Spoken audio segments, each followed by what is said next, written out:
All right. I suggest we get started.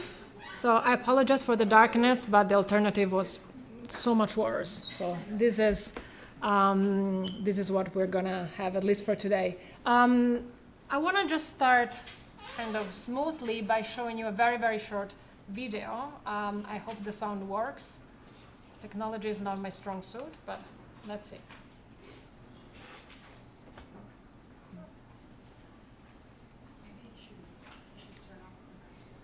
Yeah.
I wanted to start with this video just to give you a sense of why it even matters to discuss international economic law. Now, this was a video that was, sorry. This is a video that was done a few years ago by a team at the WTO, the World Trade Organization, for the WTO Public Forum, which is an event that happens every year that kind of opens the doors of this international organization to the public. It's actually happening today and tomorrow, this year's edition. So of course the focus is on trade, and it gives you an idea that in our everyday life, everything that we do, everything that we use relies to a certain extent on international trade. The products that we use are not necessarily produced locally. They might have had a very long journey to get here. But it's not just about trade in goods and in services. You might have, rubber from a certain country, but you might have a firm from a third country that goes into that country to invest and operate. So you also have not just international trade in goods and services, but you also have foreign investments, right? So a private actor, whether it's an individual or a company from country A that goes to country B to develop a certain economic activity. And then there are some countries, and I'm thinking developing, economies in transition, least developed countries that maybe struggle to be able to produce these goods. So they need some level of financing.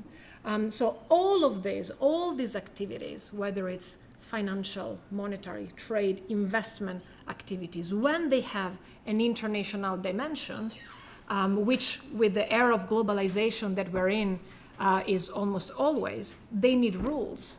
They need rules to be able to function properly, and those rules is what we call international economic law. So welcome to this very brand new course. It's the first time that this course is offered here at the University of Geneva. My name is Elena Cimo. I'm a senior lecturer in international law at the University of Geneva. I teach at the law school. I used to teach a seminar in investment law, and I see some familiar faces of students that have taken my seminar in the past. I also teach at the Institute for Environmental Sciences, International Energy and Environmental Law. I've been working in international law for about 15 years, 6 years here at the University of Geneva. I work as an academic, so a lot of what I do is teaching, is research, but I also practice on the side. I work on investment arbitration, commercial arbitration, negotiations on climate, on water, cases before the ICJ, and a few other things. So I will try in the course as well to bring some of my personal experience in either in cases or in negotiations. Now, the first thing that I want to do, which is ask and answer a question that seems obvious, but it's quite important. This is a course on international economic law. Now, what is international economic law? I want to break this down word by word. So first of all, international. This is kind of a given. We need an international dimension for international law to apply. So of course, we're looking at those rules, at those principles that apply to those activities that have a cross-border dimension or a cross-border nature. And the crossed border can be anything, from just one single boundary, one single frontier between two countries to the whole planet. If a certain economic matter stays within the territory of one state, that's for the jurisdiction of the state, for the laws of that state to deal with it. But when you have an external element, a cross-border dimension, a good that is traded, a policy that has an impact on another economy, then you have this international dimension, and that's when international law comes in. And again, globalization, is something that we've been living with for quite some time, and regardless of the geopolitical context and maybe a slowing down because of the COVID-19 pandemics, we are still in an era of globalization, and all these activities require international economic law now more than ever. I don't know to what extent you have been following the news this summer, or even since the spring, but let's just say that international economic cooperation and international economic law has been put to the test and will be put to the test. So I think it matters now more than ever. So first we have this international dimension that has to be there. If a matter is purely domestic, that's for the domestic law of that country to address it. Economic, so this refers to possibly any kind of economic activity that you can think of. Again, whether it's trading goods or in services, whether it's a financial contribution in the form of an investment, whether it's a loan by a financial institution to a state. What matters, once again, is the international dimension of the economic matter, the economic activity. And finally, when we look at law, this is something that I'm assuming you are all familiar with public international law. At least you have taken, I am assuming, an introductory general course in public international law. So when we're talking about law, we're talking about your classic sources of international law, treaties mostly, customary law. Although you will see that you might have studied other areas of international law, and you will see that in economic law, treaties are really the main source of law. So 99% of our discussions will be on treaties. Customary international law plays a very marginal role in international economic law compared to other areas of international law where instead it's much more prominent. And the same goes for soft law. We'll say a few things about soft law. There are some important instruments of soft law, but international economic law largely relies on treaties. Hard law and mostly treaties. So this is something that, again, I'm just giving you a few hints now, but you'll be able to discover this yourself throughout the semester. Now, in particular, there are 3 phenomena that fall under the scope of international economic law and that we will be looking at. There are possibly a lot of different things that we can call part of international economic law. We only have a semester, and I'm a public international lawyer. I'm not a private international lawyer, so we won't be looking at all of them. But we will look at 3. Economic relations between states, which is mostly dealt with at the level of trade law. So that's what we call international trade law. You have a state adopts a trade policy, whether it's a subsidy, whether it's a tariff, whether it's a technical regulation that has an impact on trade with other countries. So the relationship here is an economic relationship between states, and it's covered by an area that we call international trade law. We will look at a second type of economic relationship, the one between states and private actors. Whenever you have a private actor, whether it's an individual or a company that decides to go abroad in the territory of another state to develop an economic activity, that's a foreign investment. And that you have international investment law, which is, again, part of international economic law that regulates this very specific relationship between the foreign investor and the host state, so the state that is hosting that investor. And finally, we'll look at the third economic relationship, the one between a financial institution or financial institutions and states. And mostly, this is what we call the law of financial institutions, and we will focus in particular on 2 of such institutions, the International Monetary Fund, IMF, and the World Bank Group. So the different, thank you so much, the different organizations that make up the World Bank Group. Possibly you could also think of other types of relationships or phenomena. You can think about, for example, relationship between private actors.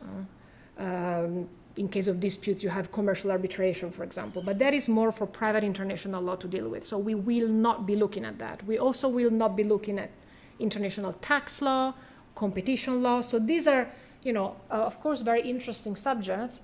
We only have a few sessions, 1 semester. It's already very charged. So I thought I would limit it to these 3 already quite big areas of international economic law.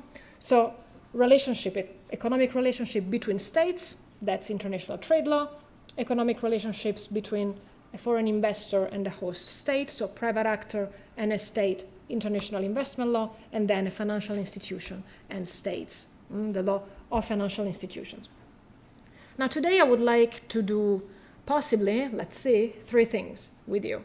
The first thing that I want to do, for those of you who have already taken courses with me, you know that I like, before getting into the substance of the matter, I like to understand and to kind of discuss a little bit with you why we have the rules that we have, where we're coming from. We will study a lot of rules, a lot of cases, but I believe it's important to understand why we got to where we are, why the rules and the legal framework that we have looks the way that it does, why it's there even, how does it function, what is its purpose. And so I want to give you a little bit of a history of international economic law.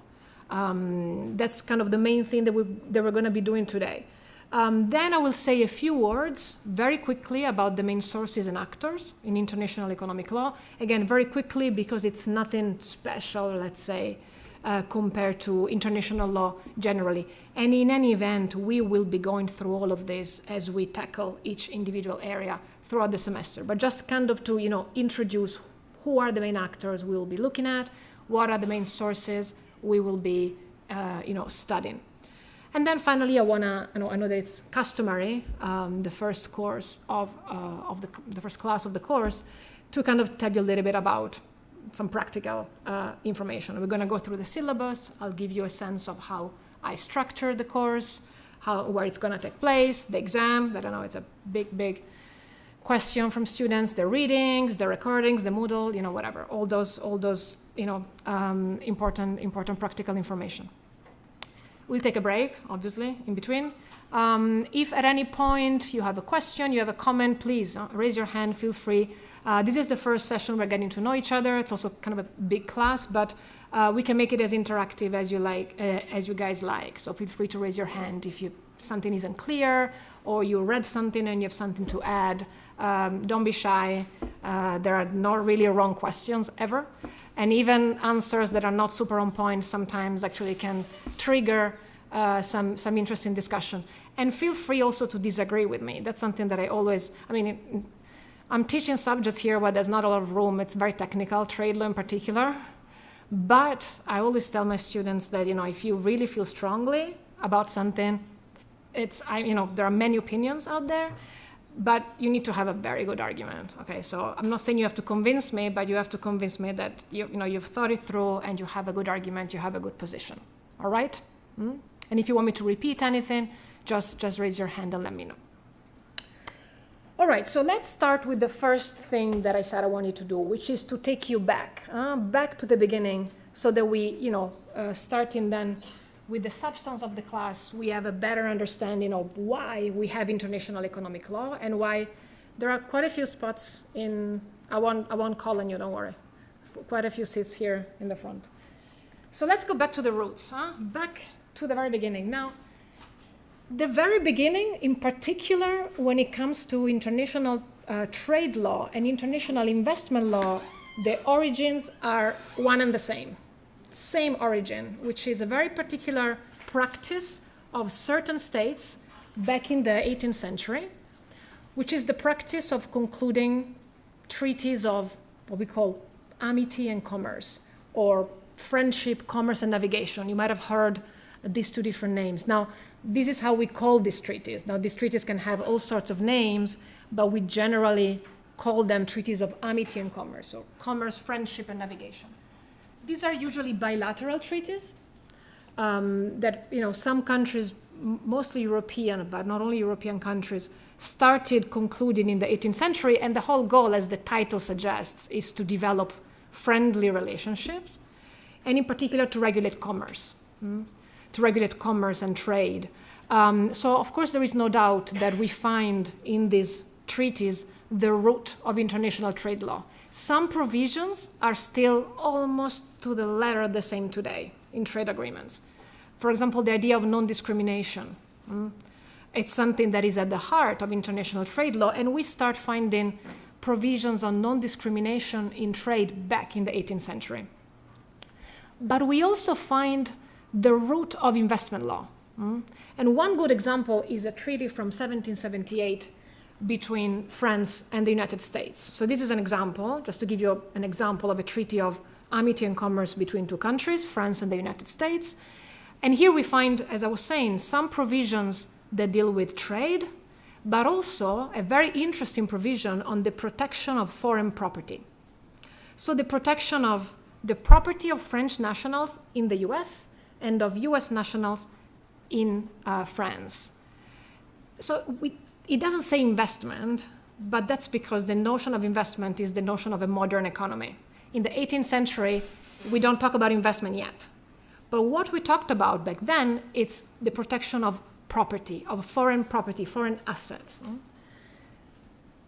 So this is the second half of the 18th century, and we have a few texts, a few of these treaties, which really contain the roots, the origins of what has become today modern international trade law and international investment law. But the road is quite long to get to where we are today. Now, around the same time, so second half of the 18th century, we also have the emergence of the idea of free trade. Thanks to this guy, Adam Smith, very famous economist. It was actually in 1776, so a couple of years before the treaty I showed you. These dates are not, you don't need to remember these dates by heart, just to give you a sense of the progression in time.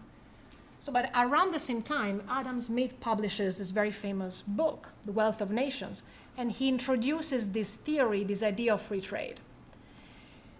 He has many arguments, but one of his main arguments is to say, for countries to prosper, to flourish, we need free markets, we need international trade, we need, very little barriers to trade.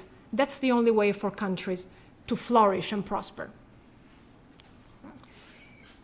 Even today, he's still considered as one of the fathers of free trade. But at the time, nobody really cared. His ideas were not too popular when he first published the book. Second half of the 18th century, not so popular. We have to wait almost a century. We need to get to the 19th century, in particular in the half, towards the second half of the 19th century, for his ideas to actually gain traction. Why? Well, because around that time, we actually witnessed the very first era of globalization, which is something that wasn't there when he was, writing his book. The first era of globalization, which was made possible by a number of things. First of all, impressive technological developments. You had the railroads, steamship, the telegraph, canals. All of this made international transport, international communication easy, cheap, fast. That means that international trade can also happen, finally, because of the low costs of transporting goods, of communicating. So his ideas, the ideas of Adam Smith of saying we need free market, we need to trade, well, now we can do that. Now they make sense, thanks to these technological developments. And many countries start embracing this idea, and they start lowering trade barriers, and they start trading more and more with each other. And there is another factor as well which contributed to this first era of globalization, and that is a monetary factor, which is the widespread adoption of the gold standard, second half of the 19th century. So many countries tied their currency to gold. So they would set a fixed value for their currency, which was based on an amount of gold, on a fixed amount of gold. So the US dollar, X amount of gold. The French franc, X amount of gold. The German mark, X amount of gold. So it was based on something objective. That meant concretely that you could go to a bank with your paper money and get the equivalent in gold, in theory. What it mattered for trade and investment is that exchange rates were stable because they were both, linked to the amount of gold. So this created stability, predictability. It was easy to trade. It was easy to invest. You didn't have the fluctuations in exchange rates that you have today, for example, or that you have had strongly in other moments in time. So all of these elements made this first era of globalization possible, made the ideas of Adam Smith possible. And then someone else came along, David Ricardo, who built on the ideas of Adam Smith and came up with a theory that even today, if you go to the public forum at the WTO, people 2025 will talk to you about the theory of comparative advantage, which is the theory proposed by Ricardo. Is still considered at the basis of the multilateral trading system, trade liberalization, multilateral trade regulation.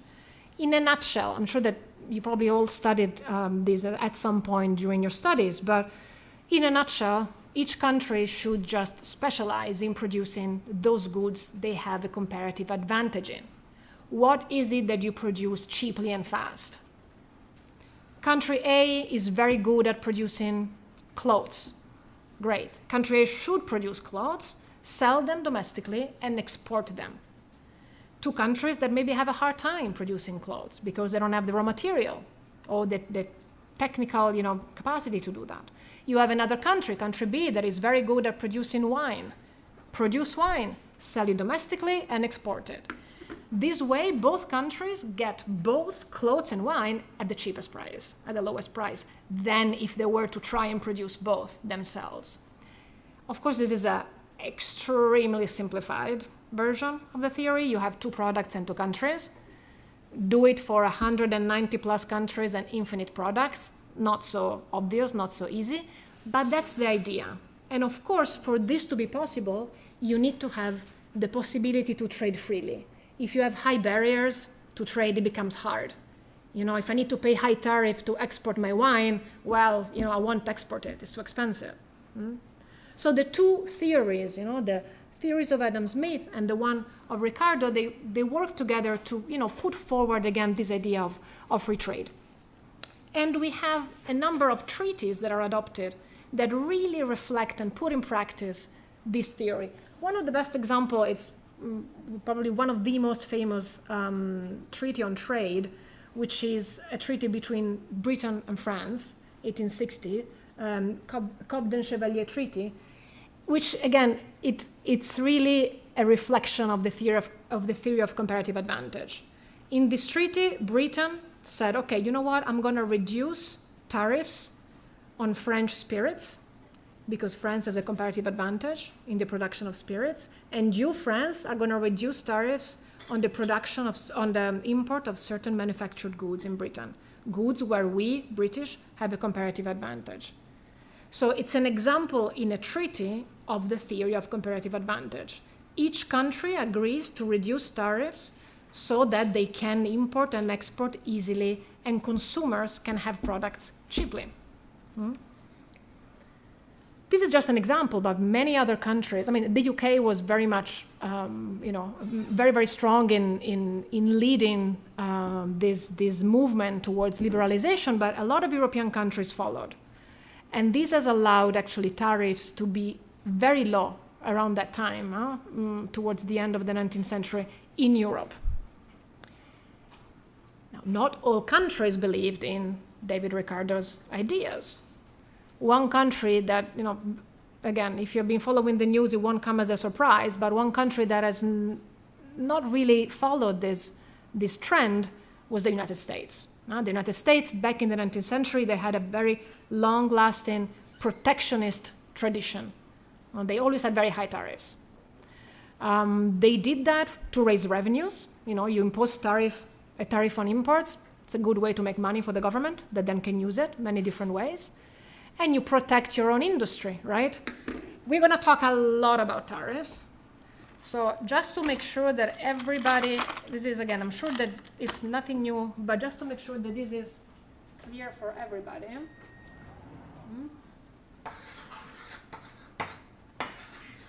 You have country A and country B. Country A is producing tuna. Every kilo of tuna, I'm using random numbers, okay? Kilo of tuna is $10. Country B is much better at producing tuna, actually. They have a comparative advantage, so they actually can produce tuna and sell it for $7. All right? So our producers in country B, they go and sell in country A for $7. You're a consumer in country A, which tuna are you going to buy? The domestic or the imported one? Imported, it's much cheaper, right? Let's leave any other considerations, environmentally friendly fish, outside, just the price. We're going to get to that in the course, don't worry. So A is like, I'm sorry, my poor tuna producers, I want to protect them. I want them to sell their tuna, otherwise they're going to go out of business. So you know what? You want to sell here, you have to pay $5 per, again, these are random invented numbers, $5 per kilo. Well, if this guy wants to make even just, a little bit of profit, 7 plus 5, they have to sell at 12. You're a consumer in country A, which tuna do you buy now? Local, right? Because again, it's cheaper. Now, do you think that B is going to be happy about this? They're not just going to sit down and relax.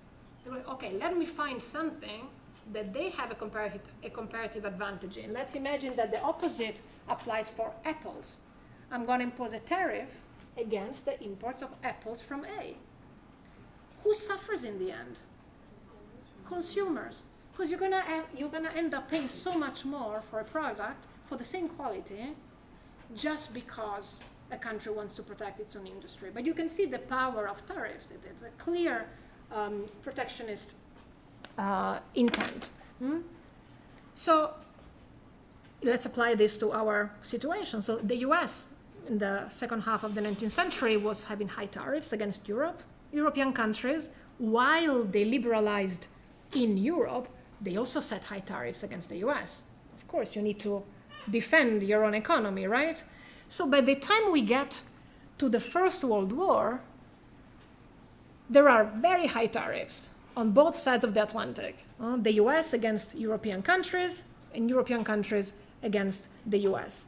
And this, these trade, tariff wars, we can call them, they get worse and worse, and things got even more complicated in what we call the interwar period. It's a very complicated, difficult period for the global economy. the period in between the two world wars. And probably the element or the event that you all know about that took place within this period is the 1929 crack of Wall Street, Great Depression, and so on and so forth. But it was just one phenomenon. In general, if you look, I was just before coming, I was going through some of the some numbers and some figures around those years. It's really insane. Some countries were experiencing hyperinflation at levels that had never been seen. So. Hyperinflation is where the inflation is above 50%. So when you have, crazy, drastic price surges above 50%. Germany, in October 1923, in one specific month, had something like 52,000% of inflation. That means that every 3 days, prices would double. You pay something to €2 today, marks at the time. Today, in 2 days, it's 4, then it's 8, then it's 16. In a month, it's, 15 times higher, right? Some countries experienced the opposite. Unemployment was through the roof. Exports were low. It was a very difficult, terrible time for economies. Now, there are, of course, a lot of economic factors, a lot of different factors that were at play, but in general, we can simplify by at least singling out two main reasons or drivers of this crisis and of this difficult time in the interwar period. The first one is the breakdown of the gold standard. I mentioned earlier, gold standard, second half of the 19th century, it's part of what allowed the first era of globalization, because by linking currency values to gold, it created a situation of stability and predictability. Now, after the First World War, a lot of countries were experiencing difficult economic situations. They had war debts, some of them, budget deficit, account deficit. They tried all sorts of things to recover and to finance their debts and their deficit. A lot of countries tried to borrow money on the private market from private creditors. Those of you who remember, hopefully some of you will remember from your public international law course, the Brazilian and Serbian loans cases at the Permanent Court of International Justice. I hope somebody remembers. French creditors had given money to Serbia and Brazil that were not giving them back, right? And those were money borrowed precisely in this period to finance the deficit. So countries were struggling. They tried to bring their currency value back to the level before the war, but they just weren't capable. And so at the end, they abandoned the gold standard, which means that there was a lot of fluctuations in the currency exchanges, a lot of instability, a lot of unpredictability. So that was one part of the story. The second part of the story is the crazy protectionism that we witness between the two world wars. Tariffs reached a level that had never been reached. Probably the most emblematic was the adoption in the US of the Smoot-Hawley Tariff Act, which, again, what is happening today has been somehow equated to what was going on here with the Smoot-Hawley. We will have time throughout the course to discuss what's going on today, and I will share with you my personal views. I think it's a very different situation. There are many reasons that are not economic at all for the high tariffs that we see today. But with this tariff, the US imposed crazy high tariffs on a lot of products, particularly from Europe. Europe responded with equally high tariffs, and there were goods that were not even accessible to consumers anymore. They were so expensive. So these two phenomena, there are a few seats in the front if you want. I don't bite. So these two phenomena are the main drivers of the turbulent economic times in the interwar period. On the one hand, there's more. Yeah. There's 3 or 4 here, and there's one there. There's a few there. So the breakdown of the gold standard and this, very, very strong protectionism. Now, by the time the Second World War breaks up, yes. Sorry, I didn't quite understand, why did they abandon the gold standard? Was there a reason behind that? Yeah, because they had all these deficits. They weren't able to really convert the currency in the gold. The amount of gold was so reduced that they would have had to devalue their currency so much. And in the end, they preferred abandoning the system altogether. And they just detached it one by one. Now, by the time the Second World War exploded, the system was broken. The system was broken, and it was clear that the previous system could not be restored as it was. We needed a new system.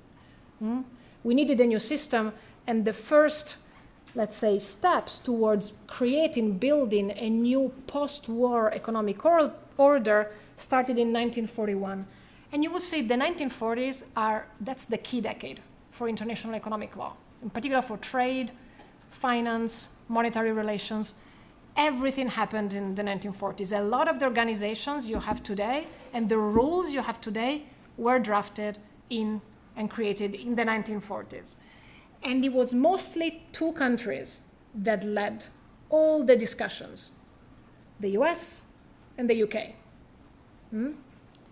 The first step, we see the US and the UK, was a very important meeting between Churchill and Roosevelt, the Atlantic Conference.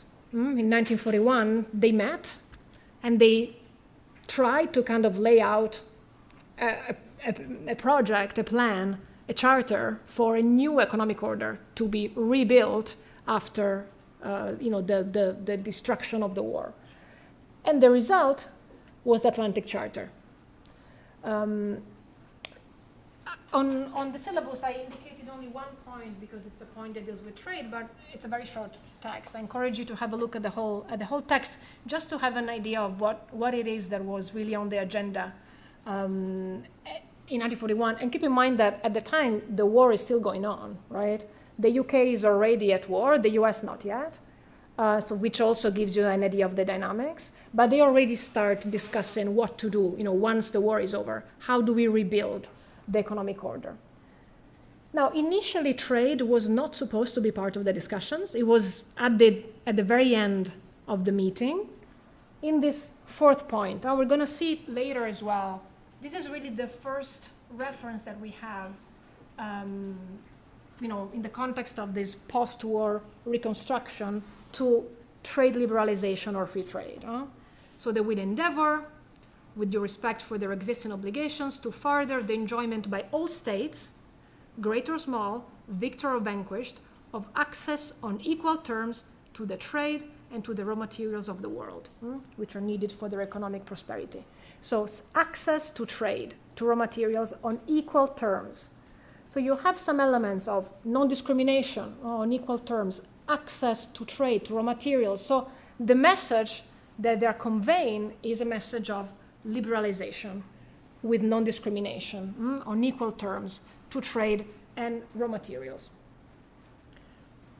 So this is the first step. This meeting, two heads of state, UK, US, they start charting the future.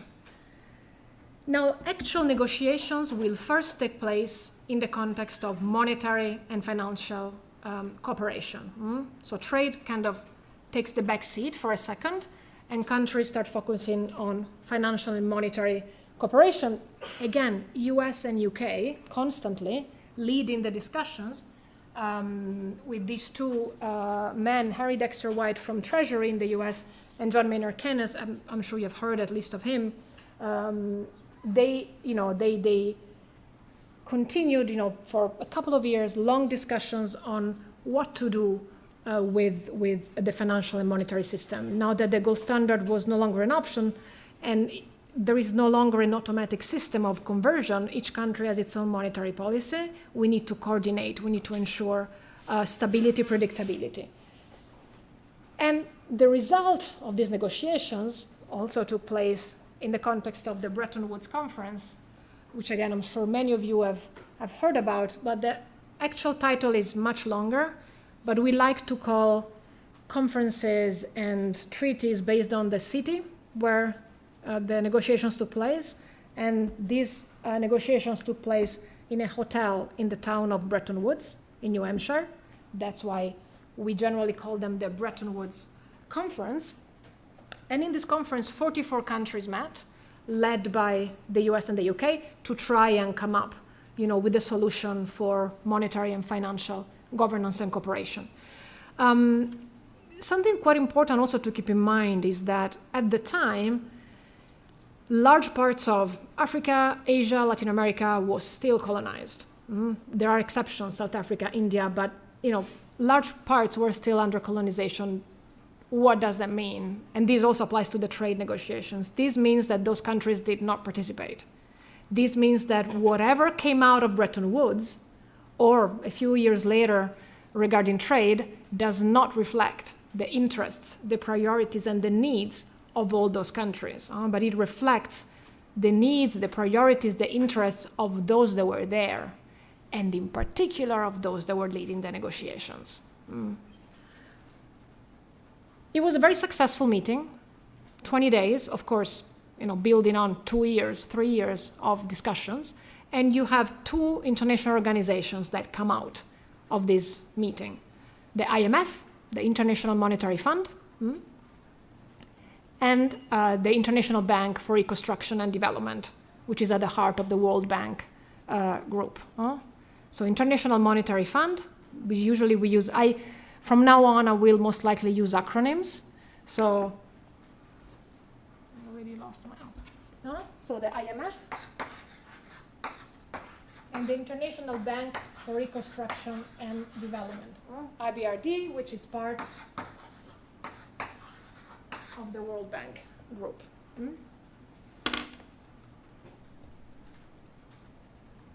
So this is kind of the end of our story as far as financial and monetary cooperation is concerned. Everything then, we will go, of course, through the rest when the time comes, when we're going to focus on the law of financial institutions, but this is where we will be starting from. So this is where the institutions we still have today were born, and why. 1944, Bretton Woods. Now, the next important conference was just the following year. I hope that at least some of you know what happened in San Francisco in 1945. What was established? UN, very good. 1945, creation of the UN. So really a lot of international law as we know it has been created, right, after the Second World War as kind of as a reaction to the destruction and to whatever happened during the Second World War.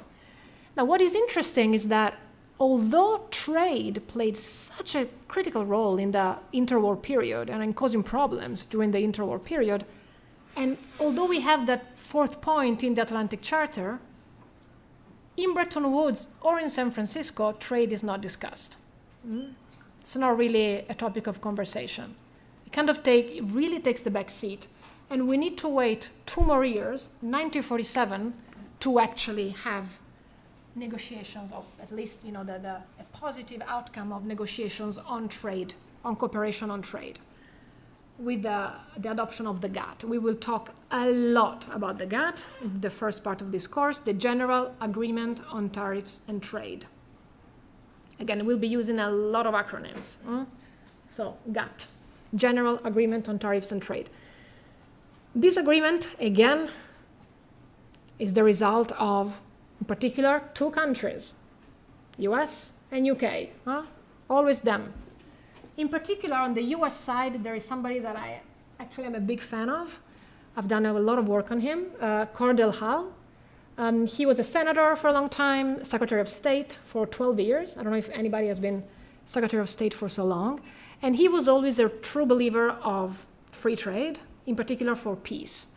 He was always arguing, and he didn't invent anything. Montesquieu would say the same long before, but he would say that free trade and low barriers would lead to positive economic relations between countries and therefore peace. So he would always make this link between free, liberalized trade and peace. On the other hand, protectionism, high tariffs, war. So he's part of those that argue, and again, to what extent this is true or not, I'm not a historian or an economist, so I don't know, but he's one of those that make the link between high tariffs, in particular the Smoot-Hawley Tariff Act, exacerbated the Great Depression and even contributed to the Second World War. So this link is made, free trade, peace, protectionism, war. And on the UK side, you have this other guy, he's an economist, and I gave you on the syllabus a very short piece that he wrote, which is quite nice, which is this one, a proposal for an international commercial union. He is also a big promoter of free trade. He goes one step further, and he says it's not just about having rules about free trade, we also need to have an international organization. An actual international organization that is going to manage all of this, that is going to settle disputes. And the idea was we need something alongside the Bretton Woods institution. So we have the IMF, the IBRD, we need an organization, he calls it an international commercial union, that would regulate and would govern international trade.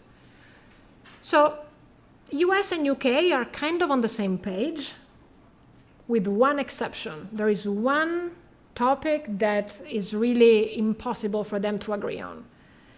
The UK had something called imperial preferences with the colonies and former colonies. That means that they had preferential access to each other's markets, in particular to the raw materials of the colonies and the former colonies. The US was very upset about this because they had a hard time accessing those raw materials. So this was the one topic that they would always clash on. Cordell Hull from the US would say, we need free trade, no discrimination, without exceptions. You need to abandon imperial preferences. And the UK would be like, of course, no discrimination, but, leaving imperial preferences alive. So this was always a big bone of contention between the two. And I want to take you back to the fourth point of the Atlantic Charter to show you, even then we see something about this tension. Now, this was part of the text that had been proposed by the US, and you see there is this reference, enjoyment by all states of access on equal terms to the raw materials of the world. So that was the US position. All states have to have equal access, no imperial preferences. And this was the text for almost every day. This was the text. The last day, the UK put in this line, with due respect for their existing obligations, arguing that this would cover imperial preferences. So yes, equal access, but if there are existing obligations, those have to be respected. Cordell Hull was furious when he saw this. But it didn't really matter, because at the end of the day, the US view prevailed, and the imperial preference had been eventually abandoned by the time we get to 1947. So the negotiation progressed. The war was also progressing. Other, of course, negotiations were going on between the US and the UK on the mutual aid agreement. The US was helping the UK, financing the war, and so on and so forth. So in the end, the US vision prevailed. The imperial preferences were eliminated, and the GATT is based on the idea of non-discrimination, equal terms.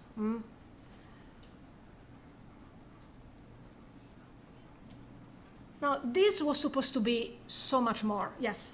In the text, when it says states, it doesn't take into account states that were colonized. So states would be independent. Yes. That was one of the big problems, exactly. So that it was only looking at states that were sovereign states. So colonies, that we will see, particularly with the investment side, things that complicated once states that were not independent become and start demanding, their own share. But yes, it only refers to states that were independent at the time. Now, this was supposed to be so much more, because again, the idea was not just to have an agreement on trade in goods, which is what the GATT covers, but the idea was very ambitious. They wanted to have an international organization. It was supposed to be called ITO, International Trade Organization. It was supposed to be kind of like a third Bretton Woods institution, a little bit like what James Meade was proposing. So an international organization on trade. It was supposed to be an enormous treaty, an enormous agreement on trade in goods, in services, investment, employment, competition. At the end of the day, it got stuck in the US Senate. It wasn't ratified. The ratification was needed for entry into force.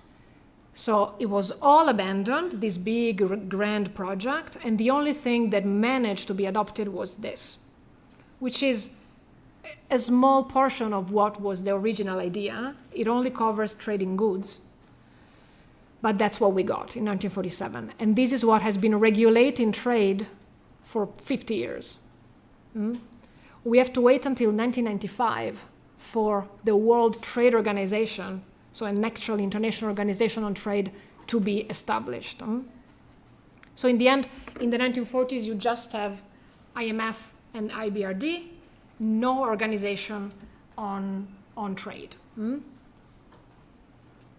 All right, so we saw the evolution for financial and monetary cooperation that kind of culminates in Bretton Woods. We saw the evolution of trade, which intertwines with financial and monetary cooperation, which culminates, at least for the first part, we'll see next time, we'll continue until the WTO, in 1947 with the GATT, which is, by the way, a treaty that is still applicable today, with the problems of having a 70-year-old treaty applicable today, which we can talk about in the course of the semester. What about investment law? We kind of lost track of it. We started by saying that the roots were the same for international trade and investment law, and that in treaties like the Treaty of Amity and Commerce between France and the US, you would have the root both of modern international trade and modern international investment law, but then we kind of lost track of what happened. And that's because international investment law has evolved in kind of a separate and parallel way. I suggest we take a short break, because I have already bombarded you with a lot of information. So let's take 15 minutes, and then we come back, and I'm going to continue telling you the rest of the story of international investment law.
Thank you.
let's get back to business.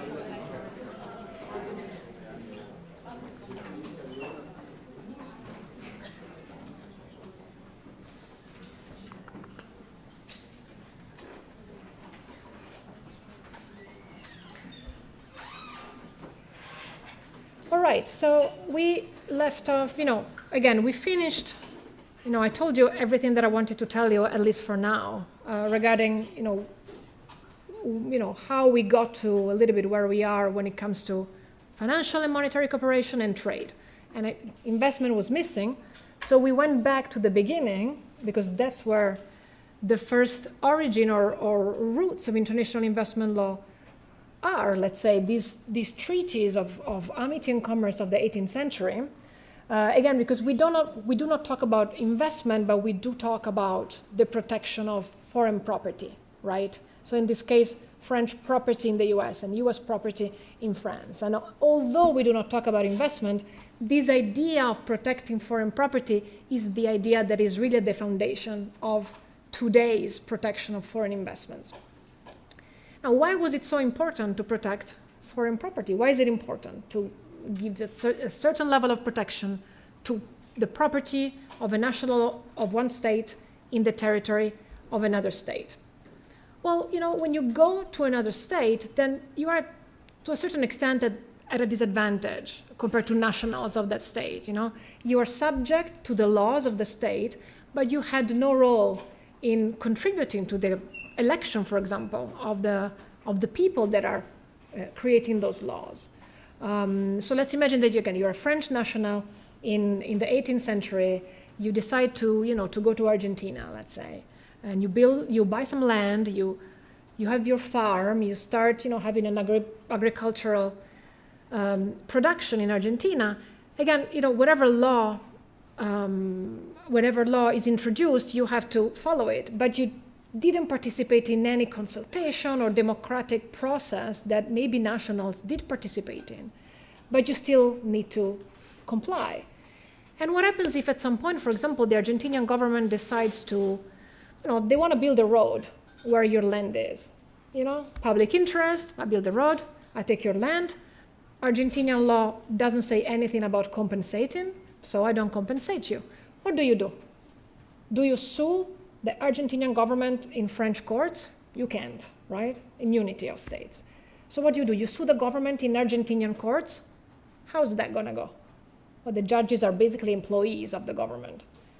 So your only option, at the time, was to go back to your government and say, look, I was minding my own business, I was there farming in Argentina, and then they took my land, they didn't pay me, please protect me. This is what we call diplomatic protection. That was your only option. You could beg your government to espouse your claim, to espouse your claim and start a diplomatic process with Argentina. This is not great. It's not a great option. First of all, your government can decide what to do. They can decide to espouse your claim, but they can also tell you, you know what, I am in good terms with Argentina. We have a very nice relationship. We are actually starting to trade. It's just good. I don't want to jeopardize this because you got a raw deal. So this is not worth it. I don't want to jeopardize a whole diplomatic relationship with another country simply because you lost your land. I'm not going to do it. It's up to the government. And even if the government does espouse your claim, it becomes their claim. It's no longer your claim. And again, back in the day, individuals have zero legal status, zero status in international law. Now we have human rights law, investment law, but at the time, individuals are nothing.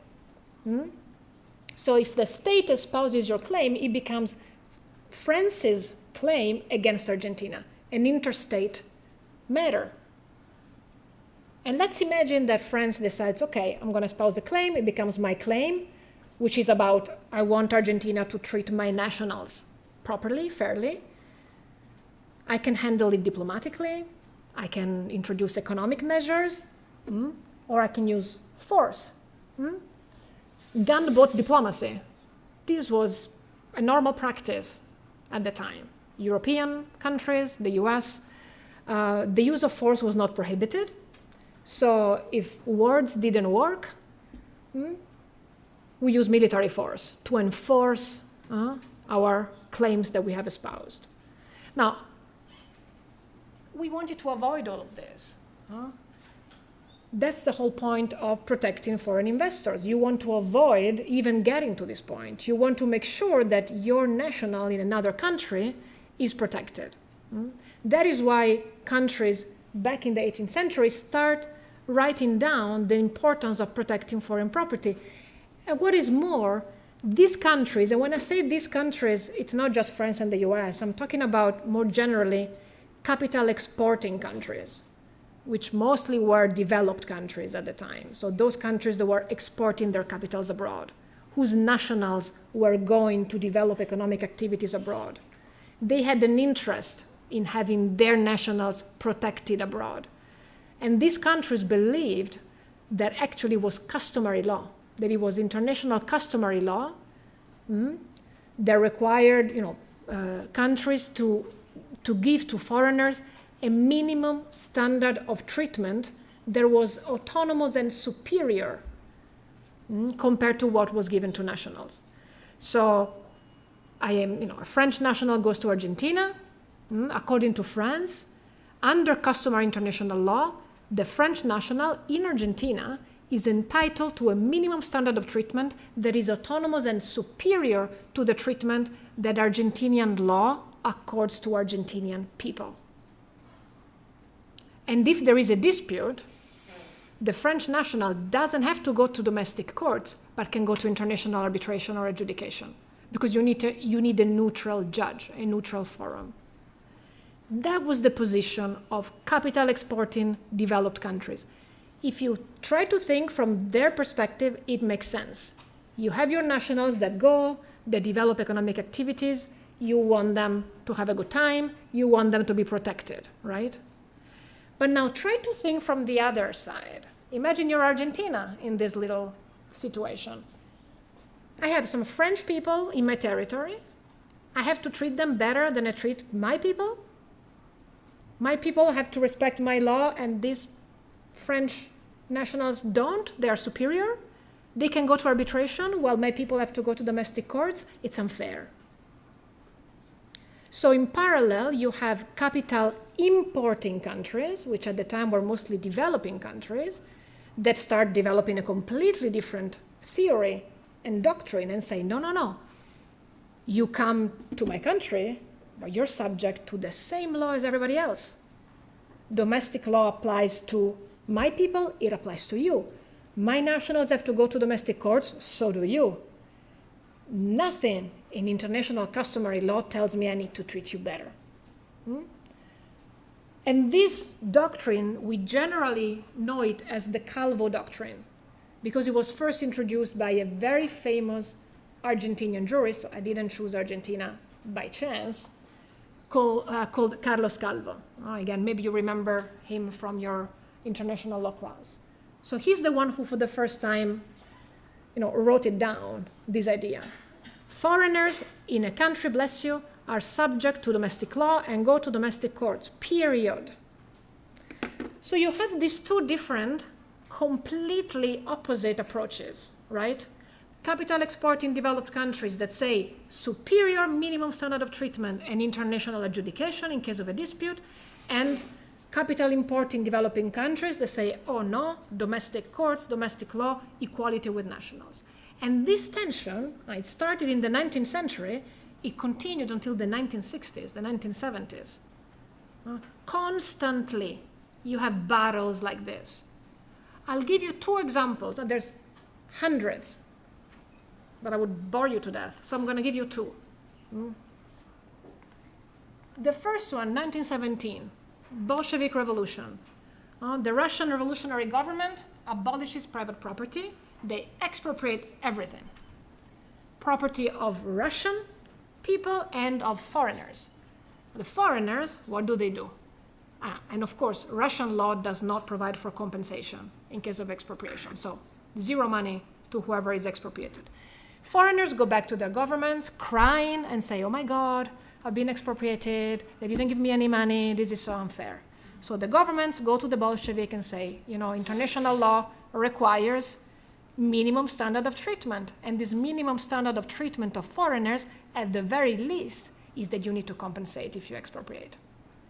And the Bolshevik, what do they reply? International law? I don't care. I apply Russian law. Russian law says no compensation in case of expropriation. Voila. You're a Russian, you're a foreigner, I don't care. Calvo doctrine. 1938, already a few years before, Mexico starts with an agricultural reform that involves expropriating quite a few American farmers and some Americans that had oil concessions in Mexico. Again, expropriate without compensation because Mexican law does not require compensation in case of expropriation. And here we have somebody that you have already met, Cordell Hull. He's back. Oh. Voila, he's back.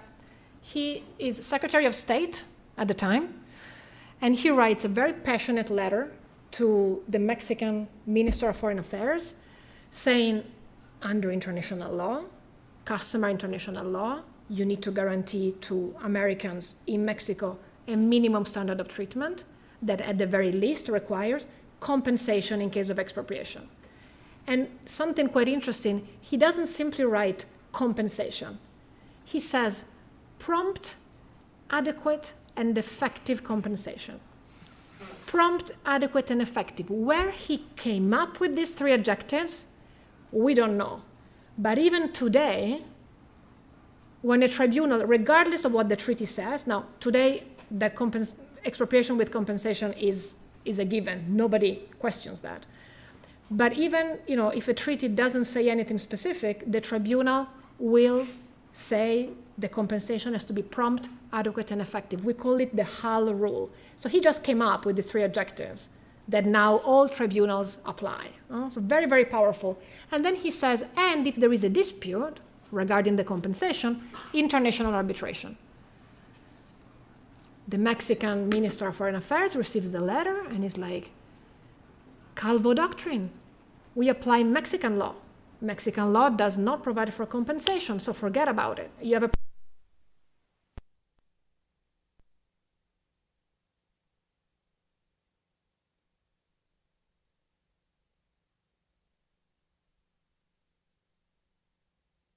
World War. Things get worse under the Second World War because that's when the yes. I was just wondering how it ended in those two cases. Did they get compensated No. or not? No. In some situations, with the Bolshevik, there have been quite a few cases, actually, even a few international cases. We won't look at them, but there have been a few arbitrations. In the context of Mexico, there have been some levels of negotiation, so some have been partially compensated, but most of them haven't. And this is what has happened in, you know, I just gave you two examples, but these are just two of many. Now, with decolonization, you have all these newly independent countries, right, as we mentioned earlier. And now these newly independent countries, they wake up, they are politically independent, finally, but they realize that they are not economically independent yet.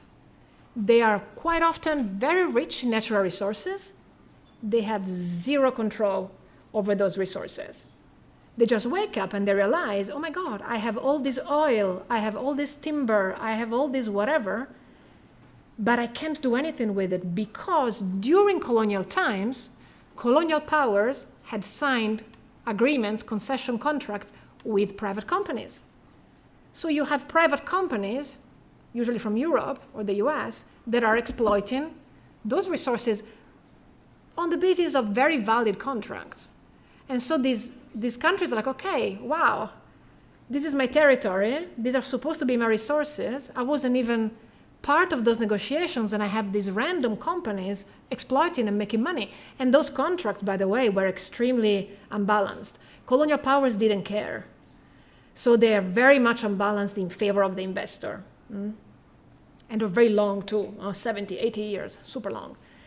So what do these newly independent countries start to do? They just expropriate everything. They nationalize everything. You have a China, Mexico was not colonized but continues with its own expropriations. Eastern Europe, Egypt nationalizes the Suez Canal. Middle Eastern countries, Iran in the 50s, Libya in the 50s and then again in the 70s, they just nationalize everything, expropriate everything without paying a dime. And they continue bringing this battle, and they bring this battle all the way to the UN, to the United Nations General Assembly, saying we need to fix this. The economic order that you guys are creating is imperialistic, is colonialistic, it doesn't respect our priorities. And then we get to this extremely important year in international law in general.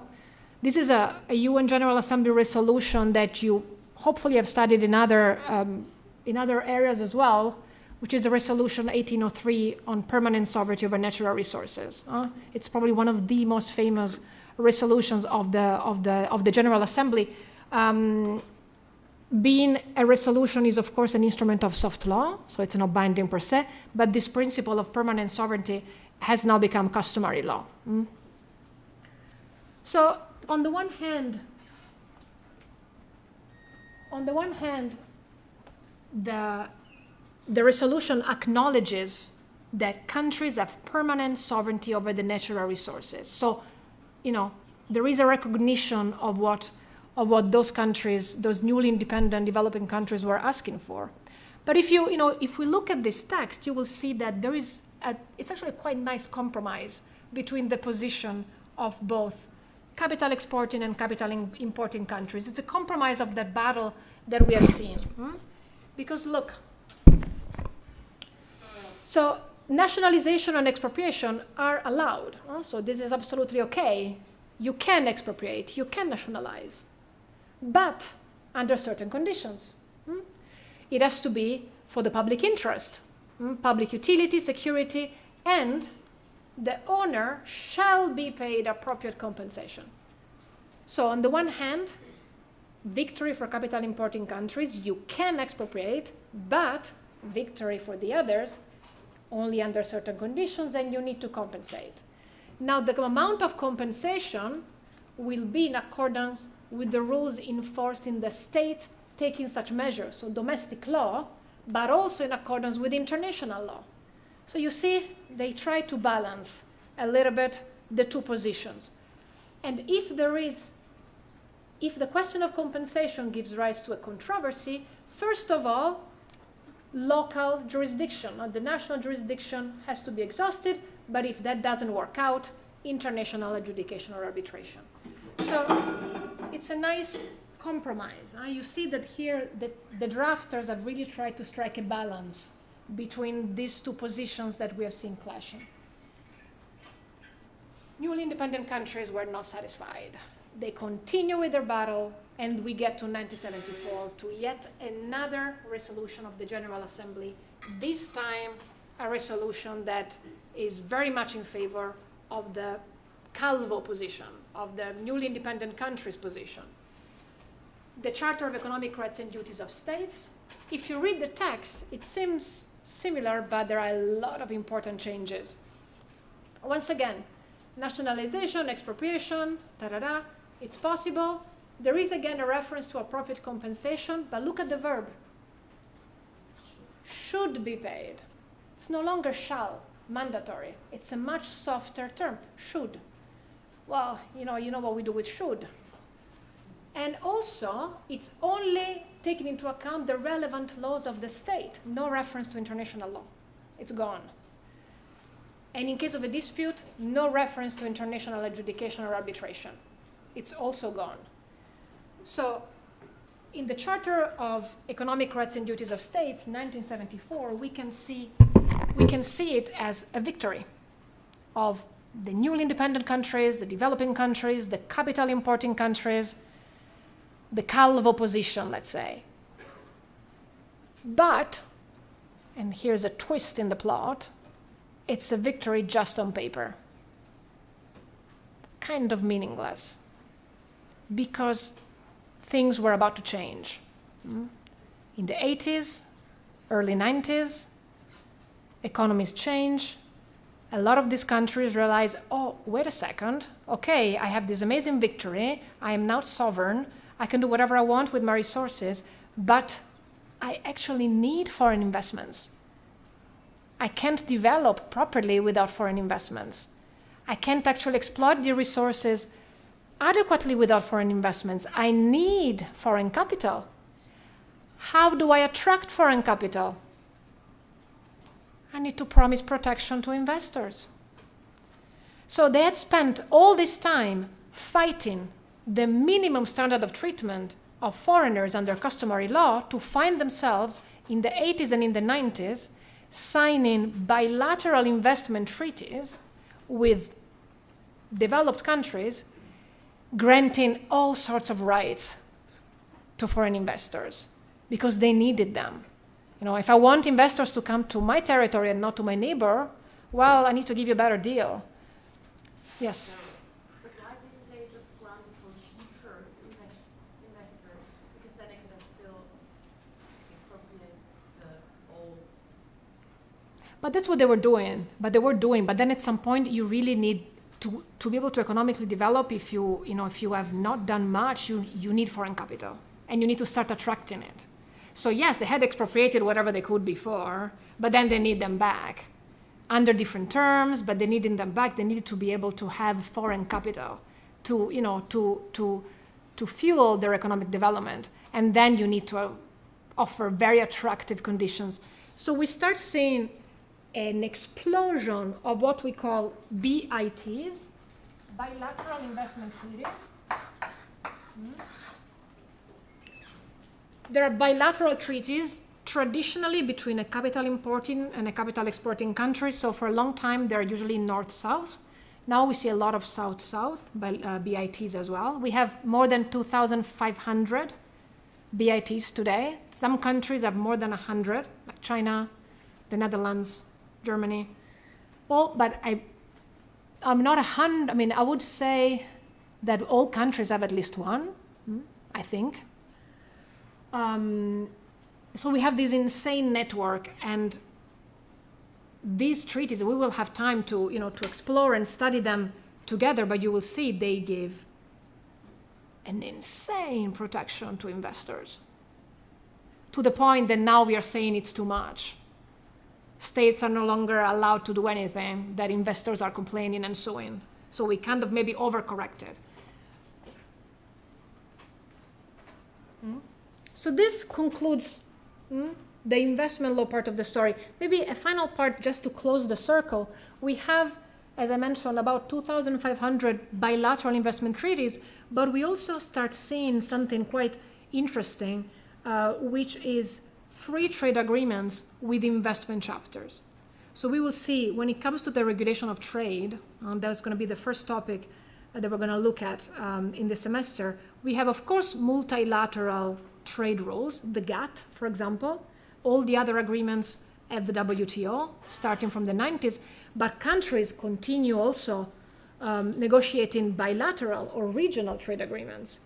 And what is quite and we have more than 450 of these free trade agreements. And more, they also feature an investment chapter, which is to close the circle, because if you remember, the beginning of our story was a treaty on foreign property, investment protection, and trade.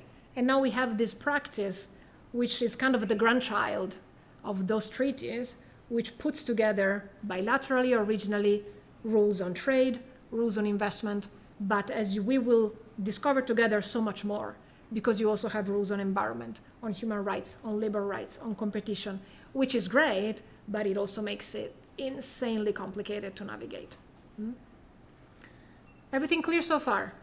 All right, so this was just to give you a sense of how we got a little bit, to have an international law, international economic law framework the way we have it. Now, I want to do extremely quickly, because again, we will have time throughout the semester to really digest all of this, but I just wanted to tell you a couple of things about the sources and the main actors that we will be looking at together, just as an introduction. We will really go deep with each class, and then the syllabus. So for the sources, let's see if somebody remembers, if we want to talk about the sources of international law, where do we look? Yes. Very good. ICJ statutes, the Statute of the International Court of Justice, Article 38, which has the most authoritative list of sources of international law. So this applies to international law generally, so of course also for international economic law. Now, as you know, you have the main sources of international law. You have conventions or treaties, you have customary law, general principles of law. Now, as I mentioned at the beginning, 99% we will be looking at treaties. Unlike other areas of international law, customary law plays a very small part. In trade, almost non-existent. In investment, this is an area where you're free to disagree, because there are many that believe that almost everything is customary law in investment law. I belong to those who believe that almost nothing is customary law. Minimum standard of treatment, compensation in case of expropriation. Fine. That's all, from my perspective. And when we talk about investment law, I will make my argument as to why. But you might read or hear eminent scholars that instead believe that everything is. And again, you're free to follow whatever perspective you like, as long as, again, you have good reasons for it. But most of what we're going to do is going to be treaties, right? So in investment, we have already started to see investment doesn't have a multilateral framework when it comes to the substantive rules. We have bilateral treaties, again, more than 2,500. We have investment chapters in free trade agreements, more than 400, 450. You have some regional investment treaties. For example, some regions that have an economic partnership like ASEAN or COMESA, ECOWAS, they have their own investment treaty. The African Continental Free Trade Area, for example, has very recent, from 2 years ago, an investment protocol. So you can find also regional, but they're very few. Most is bilateral, and then investment chapters in free trade agreements. You also have a sectoral treaty, which is slowly dying, which is the Energy Charter Treaty. We'll maybe say a few words about that. For trade, you have, on the one hand, multilateral treaties. We will mostly look at multilateral treaties for trade. So really, the law of the GATT and the WTO, which are treaties that apply to what are, I think, today is, 166 or 167 members of the WTO. But you also have those free trade agreements on the regulate trade between 2, 3, 4 countries. And for financial institutions, the two key treaties are the two treaties that have created the IMF and the IBRD. As you know, judicial decisions are not sources per se, but they are very important, of course. When we see the syllabus, we were going to go through a lot of cases. When it comes to investment law, we will see, the investment treaties are very short. 12 pages, 14 pages, they're quite short. Each article is very short. Some of the standards of treatment are made out of 3 words. Investors need to be granted fair and equitable treatment. What does that even mean? I'm sure that we all have a very different understanding of fair, of equitable, and of treatment. So you need judges, you need arbitrators, you need judicial decisions to help us navigate this, because this means nothing to me without some level of interpretation. And sometimes, like in trade, like for the GATT, you have a text which is from 1947, which doesn't even know that the environment is a thing, for example, and that has to be protected. And we're interpreting today, we are applying a text from 1947. So we need judicial decisions also to allow for some level of evolutionary interpretation. So judicial decisions, very important, but as you know, they're not sources of law. So you can find discrepancies. In particular, in investment arbitrations, you can find different tribunals that just take completely different interpretations. And then when it comes to the actors, We will mostly talk about states. When it comes to trade law, we will only talk about states, really, and one international organization, the WTO. But you will see that industry, some companies, have a big political power in pushing states to adopt certain trade policies or to bring certain disputes. So they do play a role behind the scenes. But of course, they're not technically subjects of international law. In investment law, we're going to talk about states and we're going to talk about private actors, because investment law is one of those areas where us as individuals or a company, if we invest abroad, we have rights.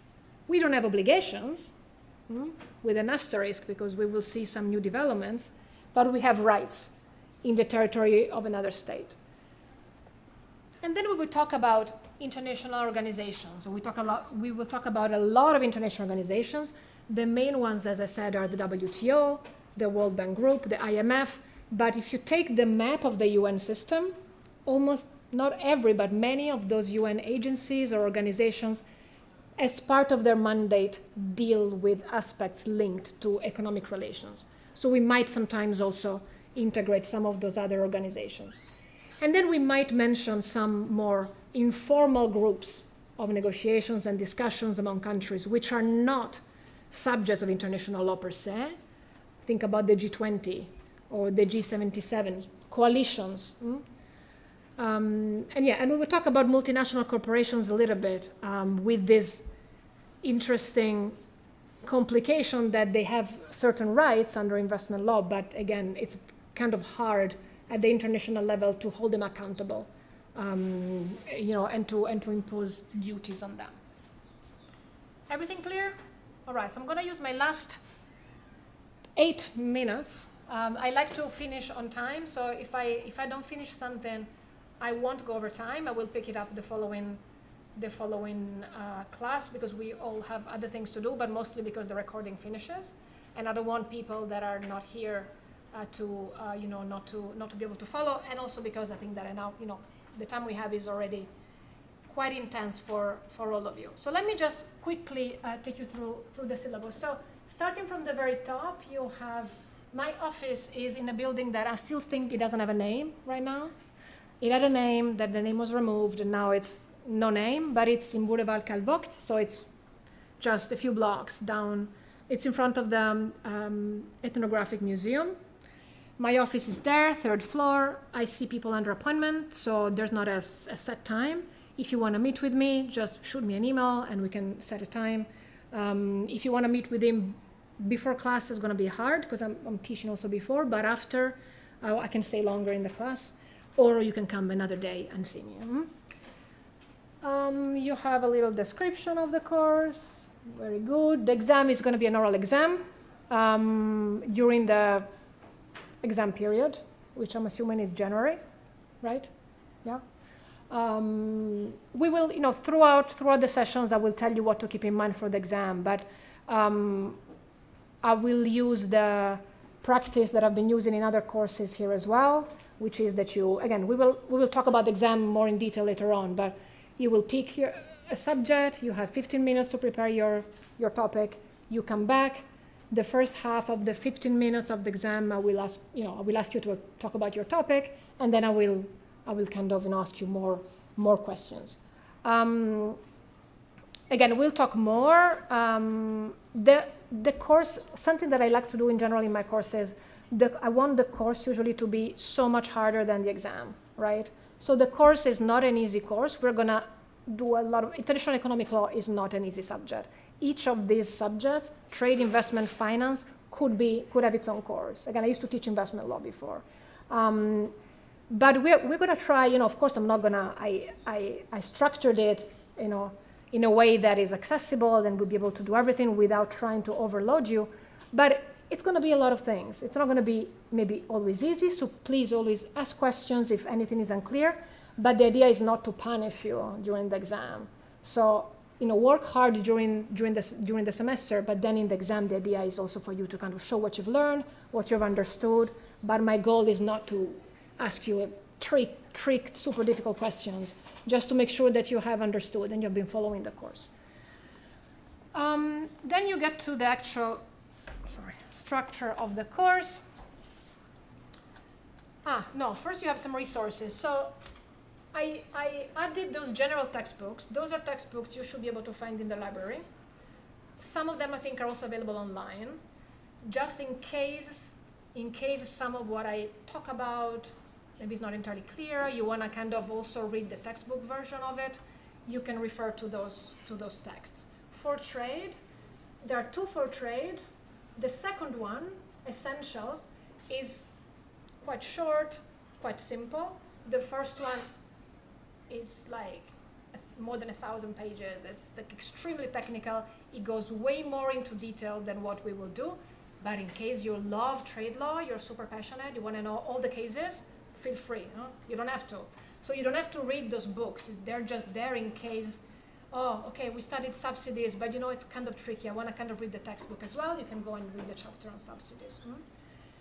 Then you have some other resources. Again, none of this is something that you need to look at. It's just for you, in case it can be useful, in case you decide to write your master thesis in some of these topics, in case it can be useful for another class you're taking. You have some of the key journals where articles are published on these issues, some quite useful databases, and we might look at some of them throughout the semester. And then a few podcasts that I think are quite interesting to listen to keep up. Now, the syllabus I think is quite straightforward, right? For every session, you kind of have the topic, you have some selected primary sources, so those are going to be just treaties or domestic legislation or cases that I'm going to talk about in class. So I'm just going to show them in class.